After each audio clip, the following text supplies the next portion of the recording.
Guys এখন 300 ফিটে আছি।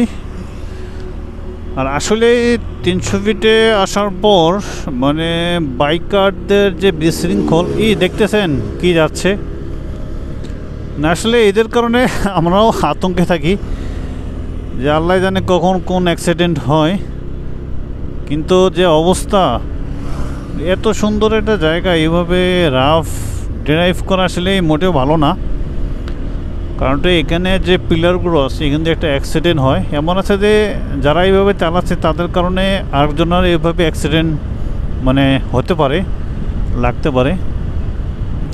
আসলে এটা হচ্ছে মোটেও ঠিক না। কারণ আজকে হচ্ছে যে বিশেষ করে মানে আর্মিরা না থাকার কারণে, মানে যৌথ অভিযান যেটা আছে এটা না থাকার কারণে এবং পুলিশ 300 ফিটে না থাকার কারণে আজকে হচ্ছে এই অবস্থা। মানে বেপরোয়া। কয়েকদিন আগে নিউজ দেখলাম যেটা হচ্ছে যে পুলিশ বাহিনী যখন ছিল তখন হচ্ছে যে এভাবে রাইড করতো না, মানে অনেক মামলা এবং অনেক গাড়ি হচ্ছে ডাম্পিংকে নিছে। কিন্তু হচ্ছে কি এটা এখন না থাকার কারণে মানে একটা প্রচুর একটা ঝামেলা, মানে সেনাবাহিনী না থাকার কারণে, পুলিশ প্রশাসন না থাকার কারণে মানে কেউ একটা কি সৌন্দর্য অথবা হচ্ছে যে একটা রাইডিং ভালো হিসাবে কেউ চালাচ্ছে না, যার যেভাবে মন চায় সেভাবে চালাচ্ছে। হ্যাঁ, একটা আমাদের তো এখানে নির্দিষ্ট একটা গতি দেওয়া আছে যে এই গতি হিসাবে তো চলবে, তাই না? তা না, সেটা না করে হচ্ছে যে মানে একজস্ট যে মুডগুলো করে ভাই, এটা প্রচুর মানে অনেক ক্ষতিকর। যারা চালায় তাদের কানে যদি দেওয়া হতো আমার হিসাবে খুব ভালো হতো।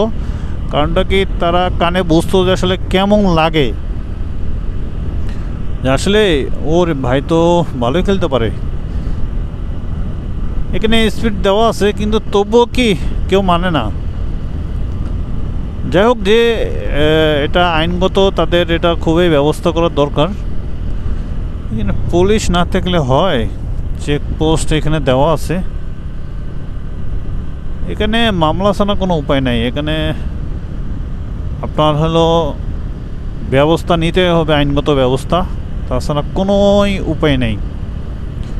আইনগত ব্যবস্থা না নিলে মানে খুবই একটা ভয়াবহ একটা বিষয়টা আসে। এভাবে চলে না একটা দেশ, আর একভাবে একটা মানুষ মানে এভাবে চলতে পারে না যে একজন আর 10 জনের জন্য আরও 90 জনের কেন হচ্ছে যে সমস্যা হবে। এখানে নেই কোনো হেলমেট, নেই কোনো হচ্ছে সেফটি, মানে কি কোনো কিছুই নেই, শুধু চালাচ্ছে। এই হলো অবস্থা। যাই হোক, আরও শেয়ার করব কথা, সামনে যাই।